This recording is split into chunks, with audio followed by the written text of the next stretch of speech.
Well, good morning, sales team optimization pundits. Welcome back again this month to www.salessystem.com.au.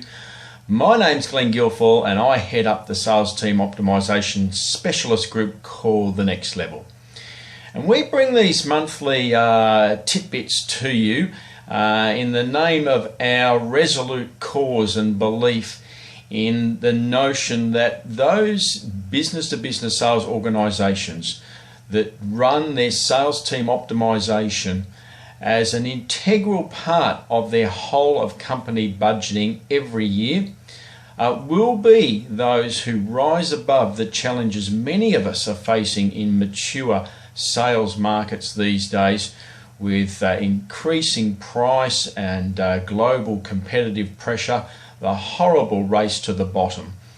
And we're seeing that those forces are putting all sorts of pressure on the sales organization in terms of justification for their role and existence and the cost in mobilizing the sales team. And again, we passionately believe that those organizations that address this by running their sales team optimization with discipline and rigor each year will rise above these challenges and become the beacons that show us all what it really means to be B4B instead of just B2B, whereby the customers of the sales organization in question actually end up placing more value in the role of the sales exec, arguably, than even the company that pays their wages.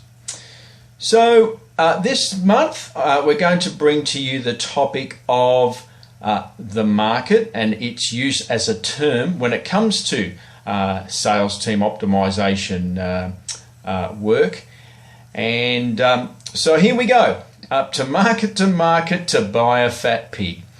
Yes, market. It's must be just about the most bandied term in, well, ironically, marketing and sales. You know, as sales and marketers, we use the term occasionally to mean actually market, either accidentally or with educated intent. We also use it occasionally when we mean segment, customer segment, and sometimes when we mean value chain, and sometimes when we should use the term distribution channel. Worst offence of all, I believe, is when we use the term market to relate to groups of products or services. And I was reminded of this recently while sitting in a group exec meeting of a very well-known global supplier of homeware goods, well-branded homeware goods into the building and construction industry. And they were talking incessantly about their accessories market. I hope they didn't hear me squirm in my seat. Come on, sales and marketers. Imagine if you went to your doctor and he or she said you need an eye operation when in fact you really needed an ear operation. Let's get our basics right. Groups of products and services are not markets. They are ultimately what goes into a market via a value chain with or without value added along the way. Customer segments are not markets. They are the homogeneous groups of organizations that can be assembled into sequential segments that make up a value chain. A value chain is not a market. It is the term we apply to the aforementioned notion of sequential segments of players that make up a value chain. A distribution channel is not a market. It is in fact a bifurcation of a value chain where a product or service group can travel along one of two parallel paths on the way to the end user. The term end user is close to the best definition of a market, but even then it's only half the story. The definition of a market should definitely include the specification of the end user. In this context, the end user is another customer segment. It's just that the end user is always the last segment characterizing the value chain.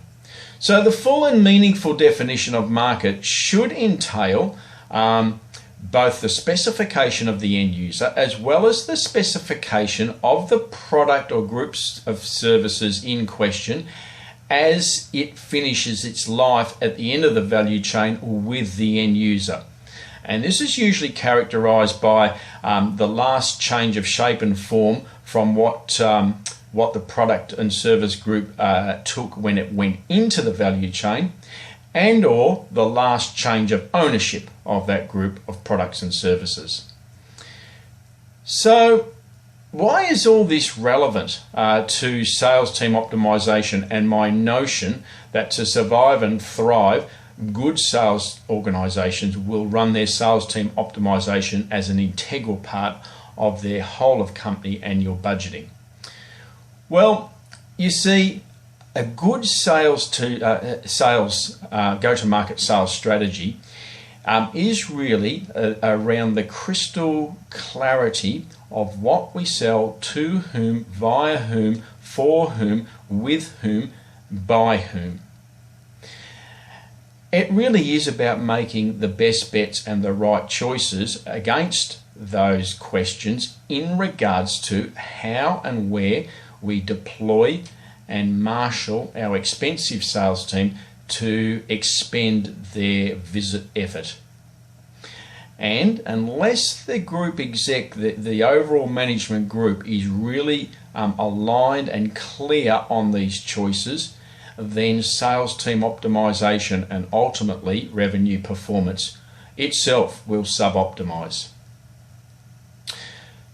I hope that's given you some food for thought about the term market, its relevance, and how these other constituents wrap around it in terms of the way you think of your go-to-market sales strategy and the optimization of your sales team resource. Naturally, I'd be delighted to continue this discussion with you on the telephone, and there's also a model, if you click through on the written version of this, that will take you through to a model on our website that will actually help you host the discussion in your organization. So, happy sales and marketing, and I hope this assists you move your sales team optimization to the next level. Bye for now.